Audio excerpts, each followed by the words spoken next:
ആദ്യം അമ്പരപ്പായിരുന്നു സുനിലിന്. ഇത്തരമൊരു വലിയ വേദി കാണുന്നത് തന്നെ ജീവിതത്തിലാദ്യം. പക്ഷേ മനസ്സിലവൻ എല്ലാം തീരുമാനിച്ചുറപ്പിച്ചിരുന്നു. ഇവിടെ വരെ എത്താൻ വേണ്ടി ചാടിക്കടന്ന പ്രതിസന്ധികളുടെ അത്രയും വരില്ല തനിക്ക് മുന്നിൽ ജമ്പിംഗ് പിറ്റിൽ സ്ഥാപിച്ച ഉയരം. ആ ദൃഢനിശ്ചയം തന്നെയാണ് പങ്കെടുത്ത ആദ്യ മത്സരത്തിൽ തന്നെ സുനിലിന് വെള്ളി സമ്മാനിച്ചതും.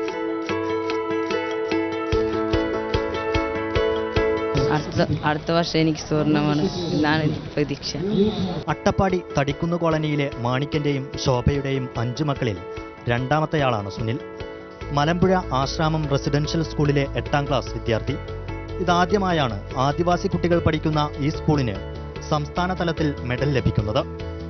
ഹൈജമ്പിൽ മാത്രമല്ല 100, 200 സ്പ്രിന്റ് ഇനങ്ങളിലും ഭാവി വാഗ്ദാനമാണ് സുനിൽ. 2 ഇനങ്ങളിലും ജില്ലാതലത്തിൽ മത്സരിച്ചു. സ്കൂളിലെ കായികാധ്യാപകൻ അരുൺ ജോസാണ് സുനിലിലെ പ്രതിഭയെ കണ്ടെത്തിയത്. പിന്നെ 100, 200 ഹൈ ജമ്പ് അവൻ ചെയ്യാൻ അവൻ തന്നെ സ്വയം പറഞ്ഞതാണ്. അങ്ങനെ നമ്മൾ പ്രാക്ടീസ് കൊടുത്ത്. ഇതൊരു തുടക്കം മാത്രമാണെന്ന് സുനിൽ പറയുന്നു. പ്രതിസന്ധികൾ ഏറെ ചാടിക്കടന്നാണ് സുനിലിന്റെ ഈ വെള്ളി നേട്ടം. അതിനാൽ തന്നെ ഈ വെള്ളിക്ക് സ്വർണത്തേക്കാൾ തിളക്കമുണ്ട്.